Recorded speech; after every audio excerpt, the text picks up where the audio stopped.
Continuing our discussion on the 16 days of activism to end gender-based violence in women and girls. Today we look at the female genital mutilation as an aspect of gender-based violence, with at least 200 million girls and women living with the pain, scars, trauma caused by FGM. According to the United Nations Children's Fund, FGM remains a violent practice that damages the bodies of girls and inflicts lifelong emotional trauma. Interesting conversations we'll be having. And having in the studio with me, Oguntosin Oluwatibile joins me live for more discussion on this from Angola, a survivor and an advocate against female genital mutilation. Thank you very much, Tosin. Hi, good morning. How you doing? I'm fine. How do I start this? So we're still counting down to the 16 days of activism, and of course, how do you think that, let me start from that, how do you think that this year's advocacy has been, ending gender-based violence against women, girls, and boys in general? Let's start from that first.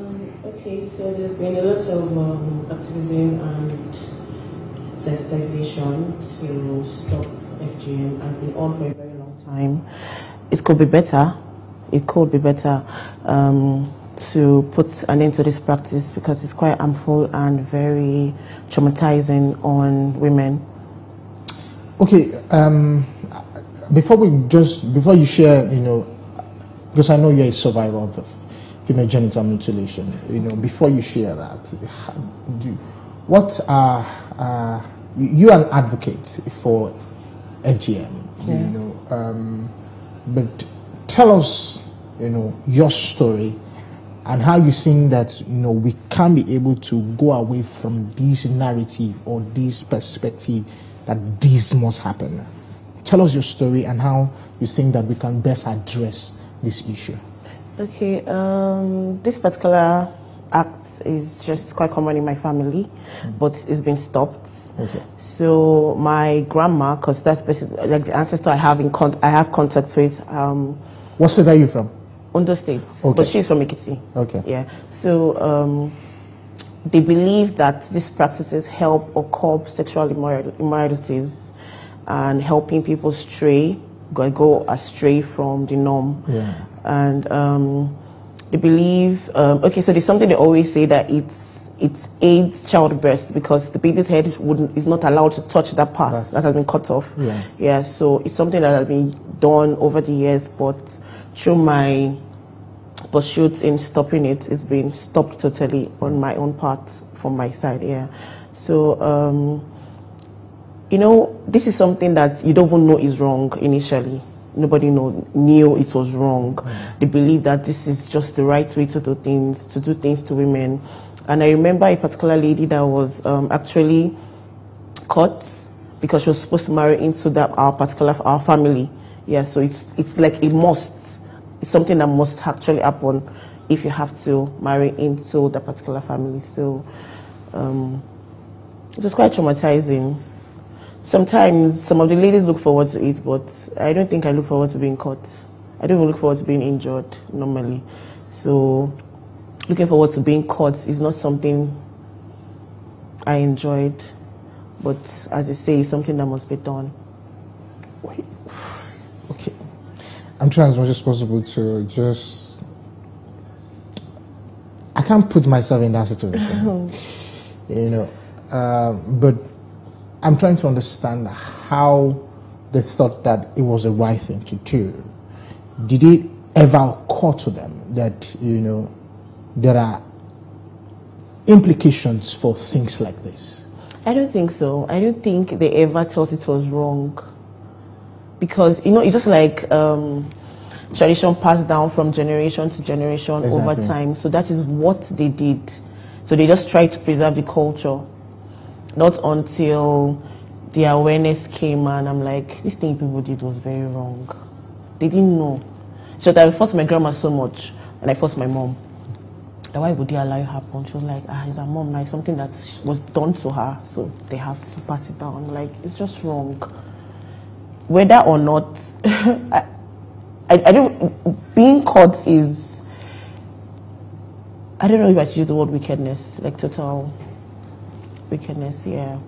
they didn't have proper knowledge. They were very ignorant, and my grandma is uneducated, so no knowledge at all. And the most even devastating thing is that they would always use oil lubricant to stop the bleeding. Yeah.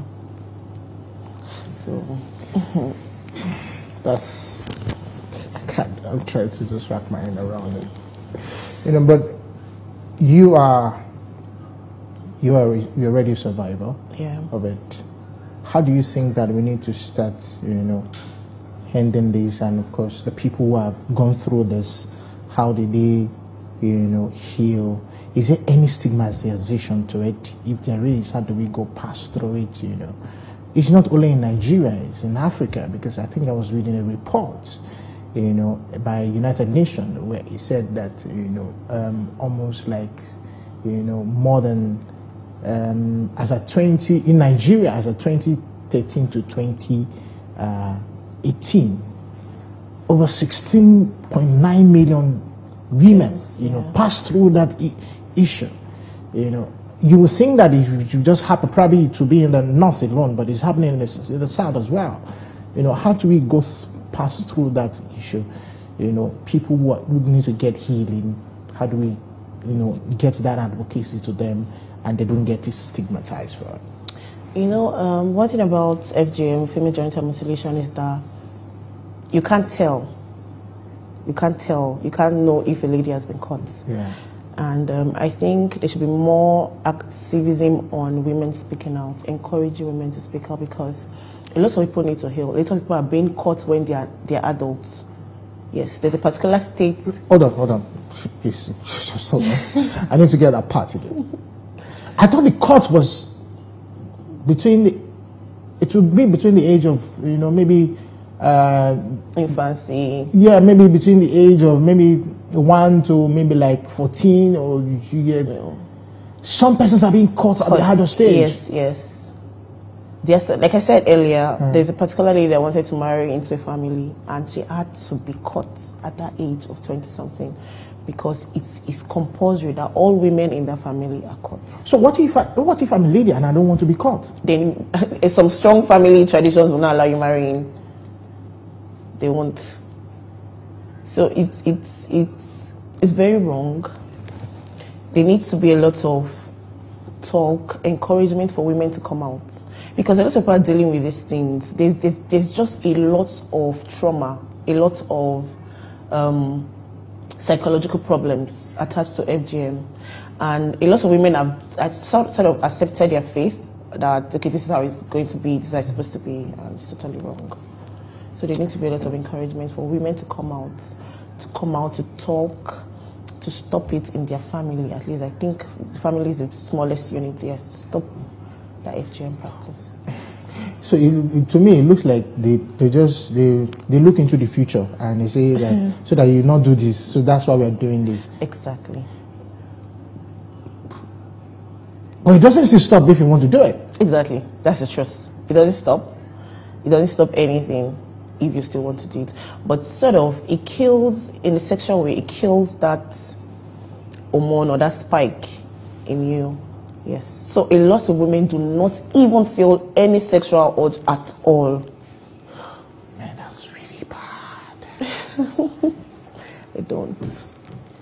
That's really bad. And that makes it even more worse. What if you at the end of the day you want to get married? So how do you deal with your spouse? That's why I see a lot of cracks in marriages. Yeah. And this will make her talk about it.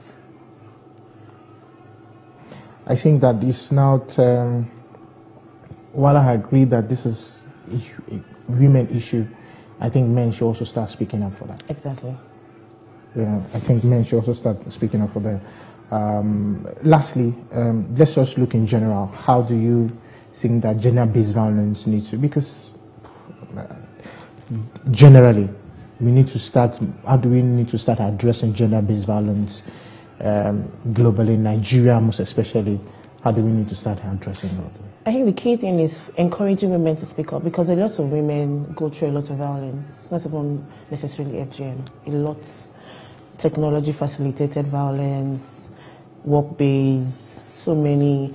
They need to speak up. A lot of women are scared. They're bothered about what people will say, or what's going to happen, what's maybe they experience violence in the family, or what's going to happen to my family's name. They need to speak up. They need to speak up. Maybe lots of agencies need to come up to help fight this thing more. Yes, we're doing a good job, but I think we can do better.